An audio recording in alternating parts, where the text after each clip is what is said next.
Hello everybody, Pixel Prince here, and welcome to yet another first impression review, and today we're going to be diving into the Dragon Quest VII Reimagined demo. Probably doesn't come as much as a surprise, but I love Dragon Quest. The scenarios written by Yuji Horii, the music by Koichi Sugiyama, and of course the legendary and iconic art by Akira Toriyama, who's best known for Chrono Trigger, Dragon Ball Z, Sandland, and so much more, and probably one of my biggest inspirations as an artist. All culminate to create a unique RPG experience and world that has stood the test of time. And although its popularity in the States took some time to get going, I like to believe that us Dragon Quest fans are eating pretty good. Over the last 2 years, Square Enix has dropped 3 HD 2D remasters of some Dragon Quest classics, which is the first 3 games in the series, and out of nowhere, and in a Nintendo Direct no less, they announced a complete from the ground up remake of Dragon Quest VII, and in true Square Enix fashion, they dropped a demo. So let's start with the story. This game follows the protagonist, who you name, but appears to have a canon name of Auster, so that will be the name I use to refer to him from here on out. Anyway, we follow Auster and his cohort, Prince Kiefer, as they emerge from a secret hideout and discuss the potential islands that lie beyond the sea. During the Pilchard Festival, you are called to the castle by the king, Kiefer's father. Upon arriving, you run into Kiefer, who tells you he knows there are other islands / continents out there, and he's not going to stand by and not discover them. He shows you various objects, including a stone tablet, tells you to meet him in the ruins east of Pilchard Bay. After talking with the king, who believes Kiefer is an idiot and needs to focus on ruling one day, you meet Kiefer at the ruins. For long, you are told of a trial from a mysterious voice and tasked with finding the other stone tablets found on the continent. After finding the remaining tablets, you proceed to prove that you're the chosen ones, but not before Maribel catches you and insists you let her join. After which, you are greeted by a creature who has waited centuries for someone to restore the tablets and asks that you start with the pieces recovered. After placing these tableted fragments on the pedestal, our heroes are whisked away to an unfamiliar land that they, at first, assume is home, until they come across a woman named Maeve. I'll keep the details of that story out for now. However, after solving this island's problems and returning home, a new island surfaces just north of Esterd, and using the boat you and the prince have been fixing up for weeks, you sail north and discover that not only is there a new island, but it resembles the very same one you were sent to via the stone tablet, except that now it's set in the present rather than the past. Now tasked by the mysterious creature and the newfound sense of adventure, you set sail and search to find all the fragments and restore the worlds within. Now, since this is a remake, I've already partially experienced the story. However, it's been so long that I don't quite remember all the little things from all the islands. So far though, the story is exactly what I expected and is very faithful to both the original and 3DS remake. I will note, however, that even though the original is notorious for its extremely long opening, and the 3DS makes amends by shortening it, this remake cuts even more of the opening out, skips a lot of the back and forth in the beginning, and even gets rid of an entire quest to find pieces of armor for the shrine. Not necessarily a bad thing, but figured I should mention it's not a one-to-one remake of either of the previous versions of the game. The cutscenes and voice acting add that extra layer of polish to ensure the story beats aren't missed, and all of them go into a story journal, which rocks and was very similar to the story so far feature of Dragon Quest XI, even if that was more of a summary on a loading screen. You can speak to your party members who can give you advice / point you in the right direction or offer some witty banter. And although this feature isn't new to Dragon Quest, it's always a neat feature to have. Dragon Quest stories generally follow a pattern where you visit a new location, solve their problems, and move on. The best part of the story is generally when you get that twist or something that completely sidewinds you, and that's what I always look forward to in these games. Thankfully, 7 has some great surprises that haven't been shown in the demo or even in previous versions, meaning longtime fans and newcomers alike will all be experiencing something new. And as someone who's gotten to that point in one of my playthroughs, I'm extremely excited to see what they do with it, especially since they've been teasing it for months, and I wasn't really the biggest fan of how they left things in that part of the story. Now, outside of the story is the gameplay, and I have to say right off the bat,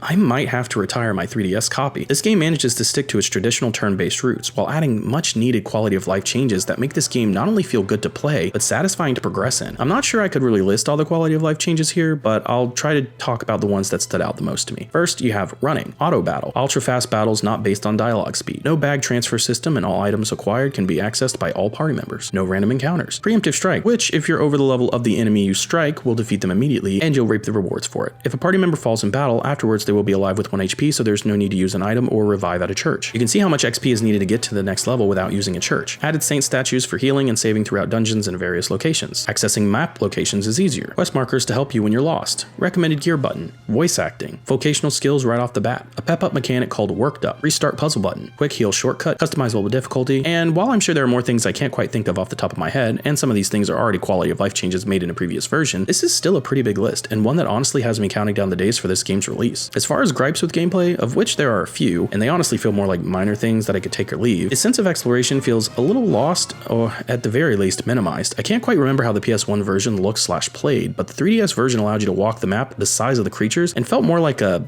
grand adventure, with a filled out map. At least for the Esterd continent, this game pulls the camera back to reveal most of the island, and with it loses some of that wonder of what you'll find next and makes you so big that you kind of cover portions of the map quicker, making them all seem much smaller. Outside of that, with Worked Up skills specifically, specifically, even if you have your character set to not use MP, I guess these skills fall outside of that parameter and will be used automatically when using auto battle. I suppose it's better to use them than to lose them, and they replenish so quickly that I never really had a problem, but once again I'd like to be the one to control when they are used, because by the time you realize you have one while in auto battle, it's too late. And one last thing in regard to the vocational classes, which I love by the way, but apparently unlike your character level, your vocation has a max level of 4 in the demo, and I got a lot of skill points after everybody was maxed out, so I'm really just kind of hoping all of those points go into a pool and are doled out in the final version, but I guess only time will tell. Now, one of the most notable differences in this game is, of course, the graphics, which I initially felt a little uneasy about when I first saw them, but that was just because I felt Dragon Quest XI looked so good, and then pushing that cell shading power with the next gen, which in my case is the PS5, would probably have been beyond insane. However, after looking into it, I found out that these are actually 3D scans of real-life dolls created specifically for this game, which is crazy. However, despite my longing for that cell shading style, the character models are faithful to Toriyama's original designs and work very well within the space that has this sort of diorama vibe. They even went as far as posing them exactly like some of the original key art. The enemies look really good. The only other thing that I could really say is that Kiefer's face and the hair textures look slightly blurred / pixelated when viewed up close in the menus, or just off in general. Other than that though, interiors, exteriors, and everything in between look phenomenal. Character animations, cutscenes, and the effects of battle are all on full display here and have that Square Enix polish I've come to know and love. The UI is okay, and although it's not the classic Dragon Quest style, navigation and the shortcuts are a welcome improvement. Last little thing here, and it's more of a gameplay thing, but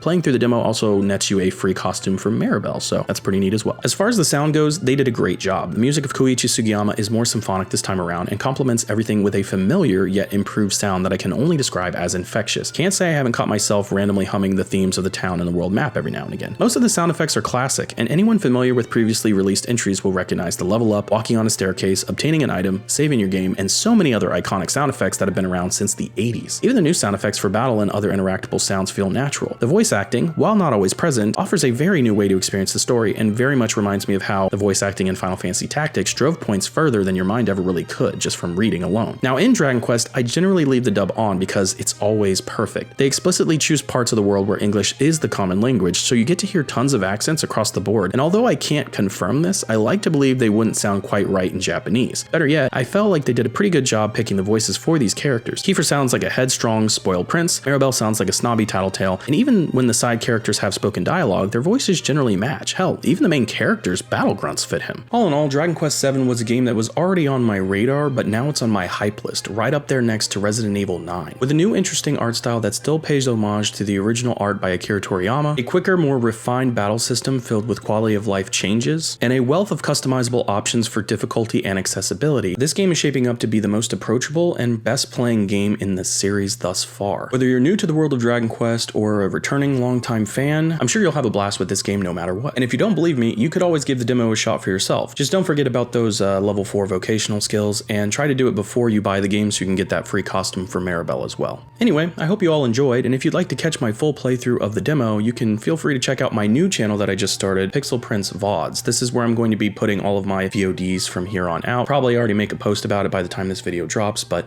figured I'd also say it again in this video just for anybody that was wondering where the VODs on the channel went. And be sure to stay tuned around the release, as I will be doing an unboxing of the collector's edition for this game. And lastly, if you liked the video, don't forget to like, subscribe, comment, and share, and I will see you all in the next video.